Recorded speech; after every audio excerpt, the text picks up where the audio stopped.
Hello students, we have completed the photoelectric effect and laws of photoelectric emission. But the classical wave theory of light is not able to explain certain features of the photoelectric emission.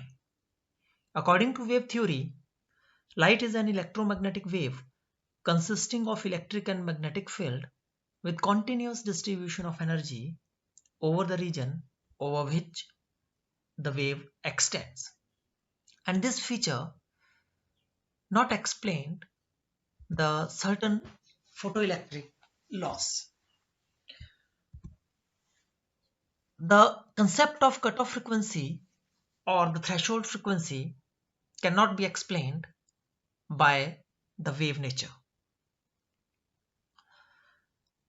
No matter what the frequency of incident radiation, a light wave of sufficient intensity should be able to impart enough energy required to eject the electron from the metal surface. So, the wave theory fails to explain the existence of threshold frequency.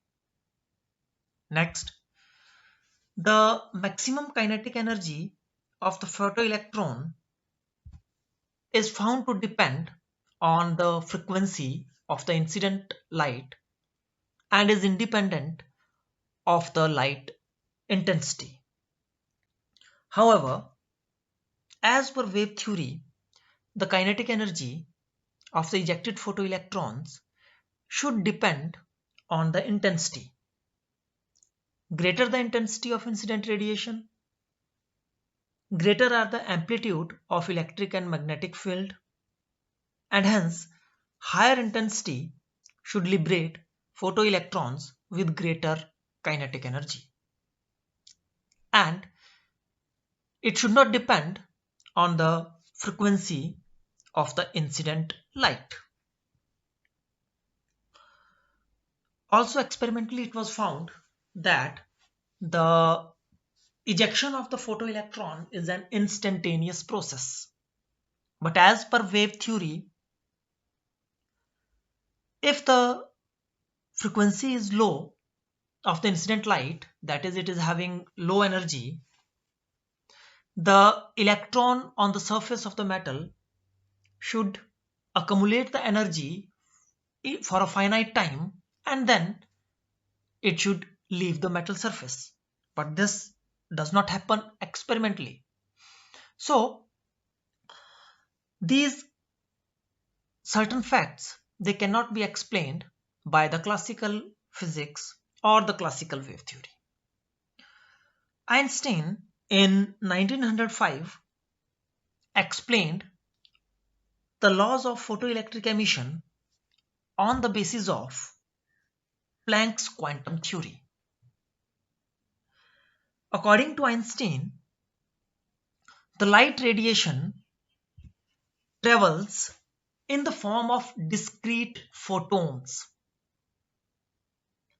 and the energy of photon is given by h nu, where nu is the frequency of the light. So when a photon is incident on the metal surface, the energy h nu is being used in two ways. First, it is used to overcome the surface barrier, that is the work function of the metal, and the remaining portion of the energy becomes the kinetic energy of the ejected electron. That means the total energy h nu of the incident photon is divided into two parts. First, to overcome the work function of the metal, and second, to provide the kinetic energy to the photoelectrons. So let us use the law of conservation of energy. The incident energy h nu is equals to work function and the kinetic energy of the electron. And as you know, the work function can be written as like this, where nu naught is the threshold frequency,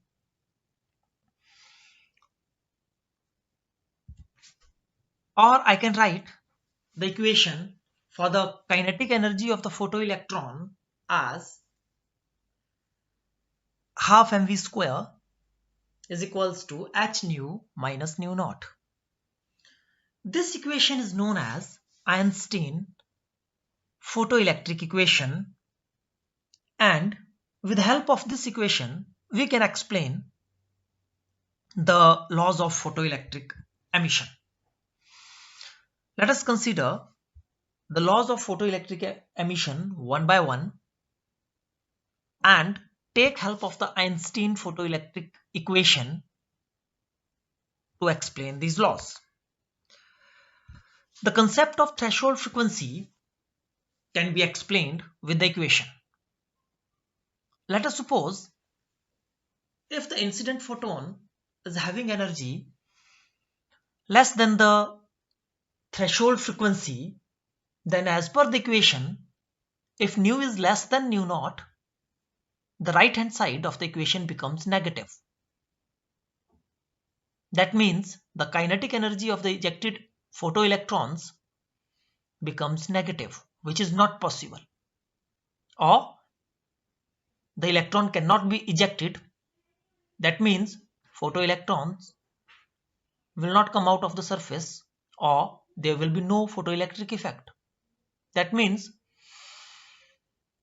the incident frequency nu must be greater than nu naught, the threshold frequency for photoelectric effect to occur.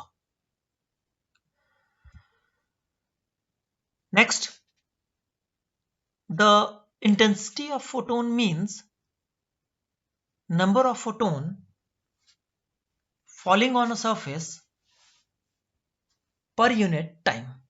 As the intensity increases, the number of photon striking the metal surface also increases.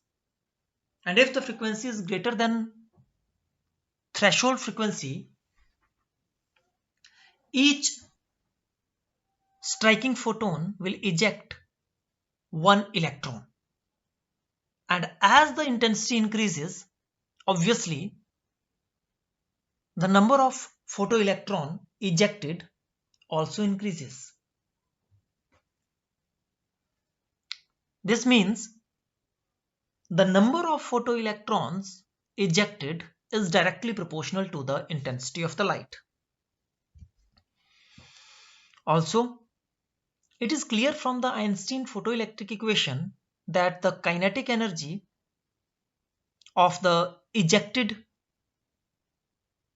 photoelectron is directly proportional to the frequency. That means if the frequency increases, the kinetic energy of the photoelectrons also increases. Next, the photoelectric emission is because of the collision between a photon and an electron.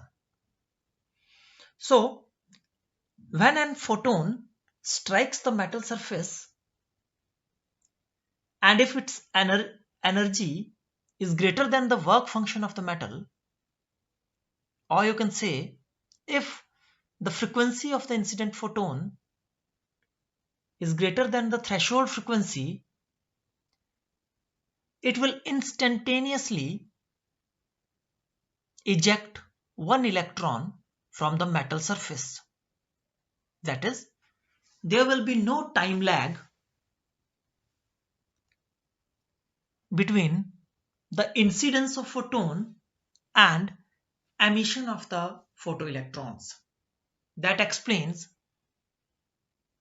the process of ejection is an instantaneous process, and experimentally it was found that there is a delay of only 10 raised to power minus 8 seconds between this collision of photon with the electron and ejection. So with the help of Einstein photoelectric equation, the laws of photoelectric emission are explained clearly. So hope that you understand that how the Einstein photoelectric equation, and thus the concept of photon explain the photoelectric effect completely. Thanks. Have a nice day.